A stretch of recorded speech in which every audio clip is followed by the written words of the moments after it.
Hello, you beautiful bastards, and welcome to my so-called show. Well, I won't deny I'm not the biggest fan of Thunderball. That doesn't change the fact that this film was a gargantuan success that continued to make the Bond franchise a powerhouse. But sadly, On Her Majesty's Secret Service was still proving trouble for shooting locations, so instead of that being the next film, the studio decided to go with You Only Live Twice. But sadly, Sean Connery was already growing tired of the role, and not only that, he, Broccoli and Saltzman weren't exactly getting along, as Connery's privacy was constantly invaded by Japanese reporters, making Connery feel like the producers didn't protect him enough, while also having some pay disputes. Do I have to come right flat out and tell you everything? Give me some money.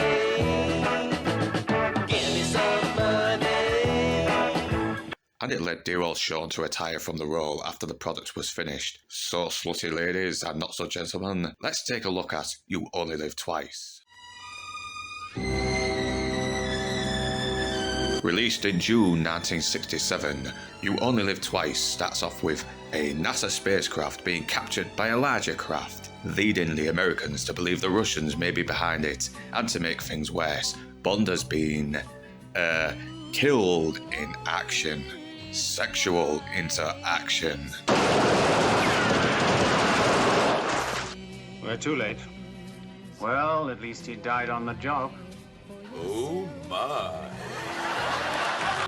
But it turns out it was a ruse, as Bond is actually quite alive. So he heads to Japan to meet up with Aki, played by Akiko Wakabayashi, who later leads him to Tanaka, played by Tetsuo Tamba, who's out to help him find out who is responsible for this mess before World War III erupts. But can he avoid cancellation from the walk left after this get-up?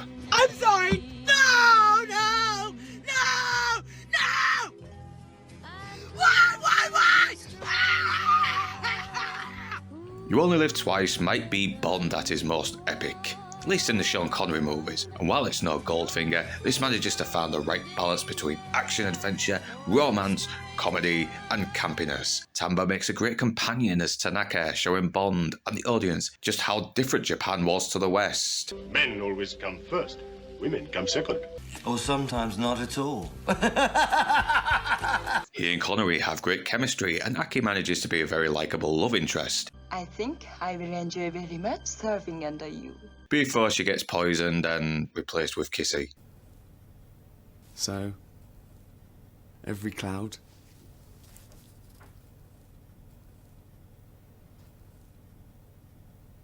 You're still thinking about the bad news, aren't you?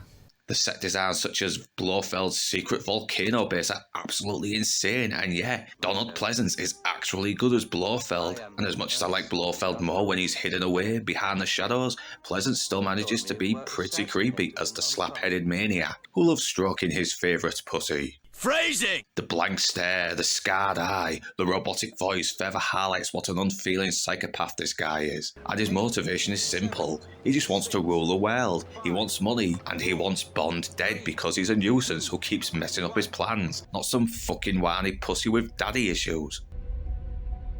Cuckoo. Go fuck yourself. God, Christoph Waltz deserved better. And once again, he comes across as someone who doesn't take failure lightly.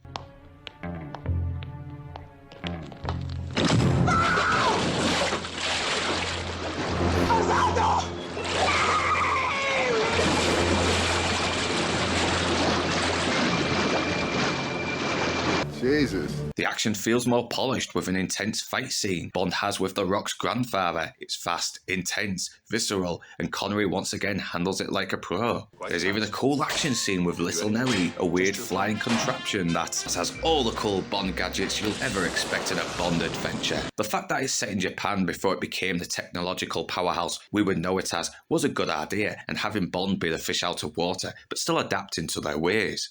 The theme song by Nancy Sinatra adds some romanticism to the Japanese scenery, and the final climax might be my favourite in the Connery series. Jesus Christ, it's James Bond and fucking ninjas fighting bad guys in a fucking volcano base. How can you not love that? Yeah, the Japanese makeup on Connery is cringe, but I don't think it's offensive. It works within the context of the story. Bond is presumed dead to fool his enemies. He's in Japan. He needs a disguise to make his enemies think he's a Japanese fisherman in order to infiltrate Blofeld's lair. He can't just go up there plain face, can he? And as beautiful as Mihama is as Kissy Suzuki, she feels plonked in there too late in the movie, without any time dedicated to her building on the chemistry between her and Connery. And as much as I love Connery in the role, he is very wooden here. Are you finished? Where am I? Well, enjoy yourself. Yes, this is my second life. As you can see, the fatigue of the role and the commitments were wearing on him, but he is still watchable and he is still funny and charming, and with some inventive action, a fun sense of adventure, and Roald Dahl's clever writing, You Only Live Twice continues to be a volcanic explosion of fun and adventure.